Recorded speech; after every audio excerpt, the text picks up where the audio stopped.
তো ফাইনালি এটা ছিল আমার দিল্লি ট্রিপের শেষ ভিডিও। যদিও অনেক দেরিতে ভিডিওটা আপলোড করছি। আমার দিল্লি ঘোরা অনেক আগেই শেষ হয়ে গেছে।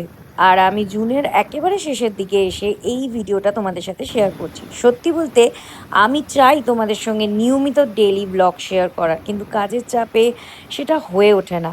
তাই যারা প্রতিদিন ব্লগ আপলোড করে বা কোথাও ঘুরতে গিয়ে পুরো ট্রিপটাকে সিরিজের আকারে নিয়মিত শেয়ার করে, তাদের সত্যি হ্যাটস অফ। আমি এখনও সেই ধারাবাহিকতা বজায় রাখতে পারিনি। যাই হোক, দিল্লিতে থাকাকালীন আমার শেষ ঘোরাঘুরির গন্তব্য ছিল সরোজিনী মার্কেট। আগের ভিডিওগুলোতে তোমাদের দিল্লির আরও কয়েকটা মার্কেট দেখিয়েছিলাম, কিন্তু সবগুলোর মধ্যে আমার কাছে সবচেয়ে বাজেট ফ্রেন্ডলি লেগেছে এই সরোজিনী মার্কেটটা। এখানে খুবই রিজনেবল দামের মধ্যে অনেক কিছু পাওয়া যায়। Jewellery, bag, dress, tops, kurti, gown, কি নেই এখানে। অনেকেই বলে কম দামের কারণে জিনিসের কোয়ালিটি ভালো হয় না, কিন্তু আমার অভিজ্ঞতা একেবারেই আলাদা। যদি একটু সময় নিয়ে ভালো দোকানে বেছে কেনাকাটা করা যায়, তাহলে খুব ভালো মানের জিনিসও পাওয়া যায়। আমিও এখান থেকে একটা সুন্দর থ্রি পিস সেট কিনেছিলাম। অন্য মার্কেটে একই ড্রেসের জন্য যেখানে অনেক বেশি দাম চাওয়া হচ্ছিল, সেখানে সরোজিনী মার্কেটে সেটাই অনেক কম দামে পেয়ে গেছিলাম। তাই আর দেরি না করে কিনে ফেলেছিলাম এখান থেকে। ভিডিও করতে করতে লেট হচ্ছে বলে এই দেখো আমার বড় মাসি আমাকে ডেকে বলছে চলো চলো চলো। যাই হোক, মাত্র 150 থেকে 200 টাকার মধ্যে এত সুন্দর সুন্দর জিনিস পাওয়া যাচ্ছিল যে কি ছেড়ে কি নেব কিছুই বুঝতে পারছিলাম না। ছেলেদের জন্য টি শার্ট, শার্ট, আর মেয়েদের জন্য বিভিন্ন ধরনের ড্রেস, সব কিছুই একটা মানে হিউজ কালেকশন ছিল।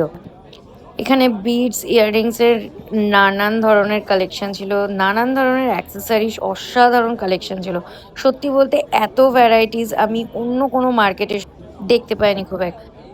ব্যাগেরও অনেক ভ্যারাইটিস ছিল। এখান থেকে আমি দুটো ব্যাগ কিনেছিলাম, কিন্তু অনেকটা রাত হয়ে যাচ্ছিল, তাই ব্যাগের আর ভিডিও আমি করতে পারিনি।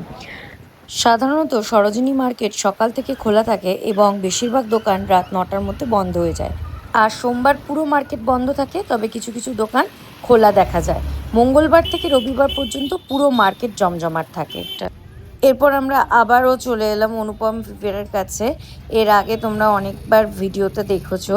সেখানে আবার চাটনি ডিলাইটে চলে এলাম। সেখানে এসে শোয়ারমা রোলটা নিলাম এবং তার সাথে একটা নতুন জিনিস ট্রাই করলাম, সেটা হচ্ছে শিক কাবাব রোল। শিক কাবাব রোলটা আমাদের অতটাও ভালো লাগেনি, কিন্তু শোয়ারমা অ্যাজ ইউজুয়াল খুবই ভালো ছিল। খাওয়া দাওয়ার পর আমরা একটু ঘোরাঘুরি করতে করতে দুজনে দুটো কোল্ড কফি খেয়ে নিলাম। এতটাই ঘন ছিল যে আমাদের দুজনেরই পেটটা ভরে গেছিলো। সবচেয়ে ভালো লেগেছে এখানে বিভিন্ন দোকানেই কোল্ড কফি পাওয়া যায়, আর প্রায় সব জায়গায় কোল্ড কফি বেশ ভালো আর খুবই রিজনেবল, মাত্র 60 থেকে 80 টাকার মধ্যে। কম বাজেটে সত্যিই খুব ভালো। যাই হোক, আমরা আবার বাড়ির উদ্দেশ্যে রওনা দিলাম।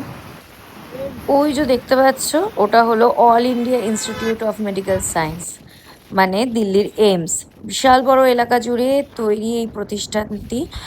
তাই তুমি যেদিক দিয়েই আসো না কেন, কোনো না কোনো গেট তোমার চোখে পড়বেই। এত বড় ক্যাম্পাস যে প্রথমবার এলে কতটা বড় সেটা বোঝা যায়।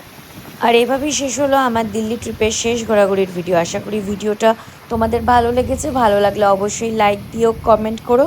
তাহলে সবাই ভালো থেকো। আবার নতুন কোনো ভিডিওতে দেখা হবে। আজকের জন্য টাটা।